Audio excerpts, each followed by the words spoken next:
Hello, everyone. Hello. It is Benny and Kath again, and we are bringing you a tutorial on the best chess opening, #1, objectively unbeatable. That is a fact. The best? The best chess opening. So, Okay, let us not we delay. have to see it, then. It is called the Grob's attack. Now, I know most of you chess masters watching already know this, but this is kind of to I guess just experts and advanced and below.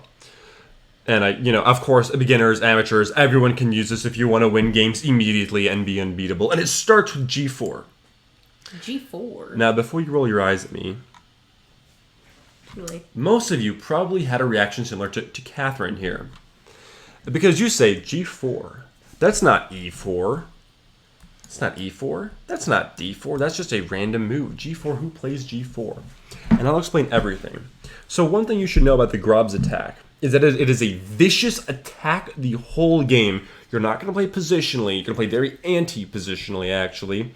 You're not going to play these slow developing moves. You don't have time for that because you have to win. You're going to go straight for the win. Going for the throat? We're going for the jugular right off the bat.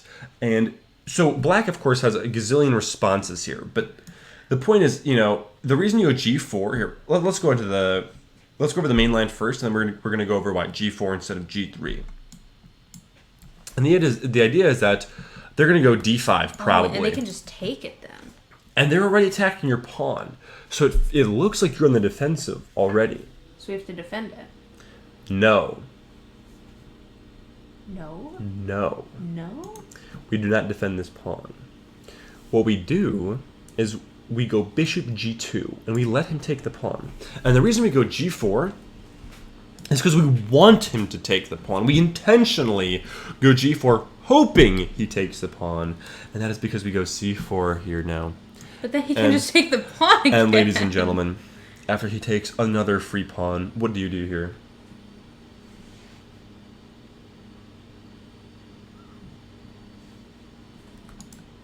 Wait.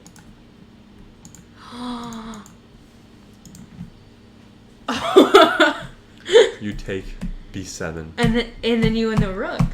And you win the rook. Let's say he tries. He's like, oh, take my bishop instead. No. No, you just take it. You take the rook. That's and the rook is brutal. yours. But there's so many things he can do. Let's say here, that is so bishop tricky. G2, here, take, or C4. Uh-huh. He might not take. Let's say he goes somewhere like E6, which is totally possible. Then here's what I suggest. You capture on D5. He'll recapture. Of course with pawn, not the queen, because then your bishop, if he takes with the queen, your bishop just takes. Takes, yeah. So you'll take with pawn. You have two options here.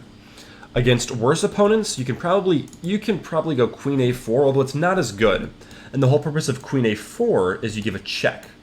And you're like, you grab your head, you're like, they just go C6 and they just block it. Or they can just go knight here and they just totally block it, But they forgot Something that like queens this is- can move horizontal. Everyone always forgets queens can move horizontally.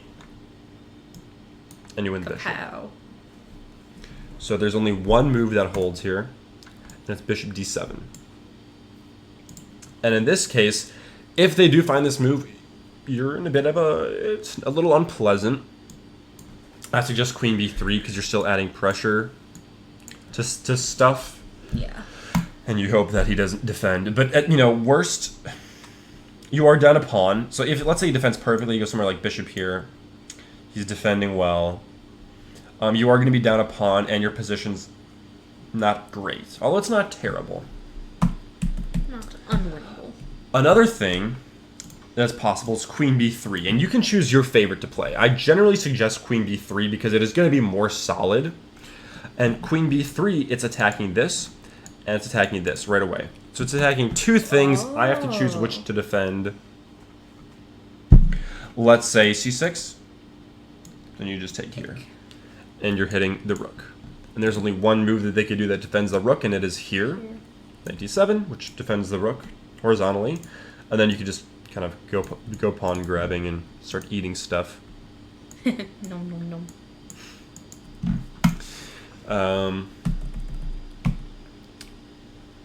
Alternatively, if they do something like this, You just take here.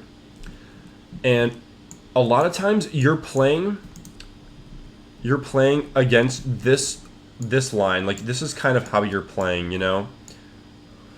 You're playing sort of like this. These are the main lines you're going to be using on the board. Okay. There's a bunch of different lines. Sometimes people will just go e5 because people just instinctively play that move sometimes. But you play generally the same. You go here, then usually they play d5, and then here, take. And in this case, I actually don't suggest... In a position like this, the bishop has not captured your pawn yet.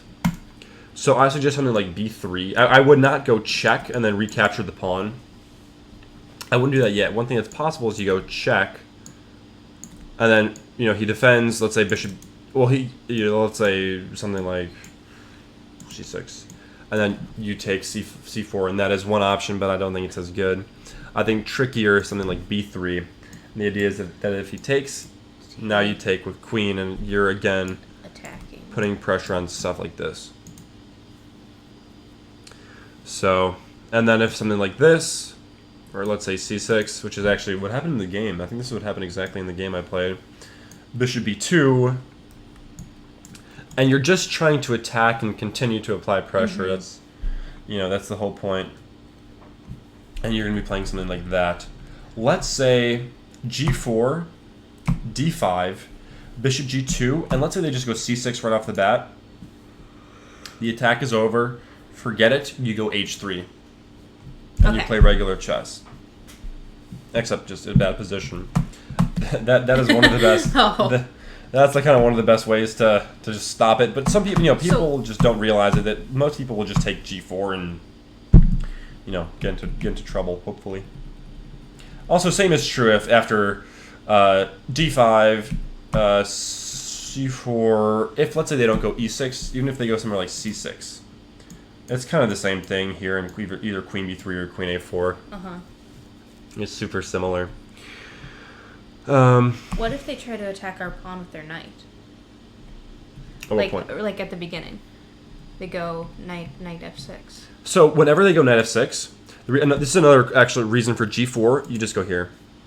Oh. You just attack the knight right away. So they can't develop the knight. And this happens a lot. There's a lot of other like... sidelines that I'm just not remembering exactly right now. Maybe take let's say e6, or let's say here, and take queen b3, and let's say they choose to go here, or I don't even know what kind of move do they have here, or let's say bishop here. Oh, man, I don't know. Yeah, it's just too good. It's just tricky. It's so tricky. They have to think a lot. Yeah, they think a lot. It burns a ton of time. Yeah, of course, it's better in faster games. It's even better. But it's the best. Yeah. Just definitively. It definitely is. So even if they don't take, let's say they just go somewhere like this. Just g4. Kapow. Whenever they move to knight f6, you just go g5, and if they ever go somewhere like here, I'd probably just go h here or h4, and I don't know. I feel like I've got a free tempo on the knight. Something like this next. Yeah. It's just super, super tricky. Super tricky. That's pretty much it. That's the Grob's attack. You know, this is kind of the stuff you're going for. You're just trying to win on the queen side. So, cool. That's it. This is Benny and Kath teaching you the Grobs. Let us know what you think.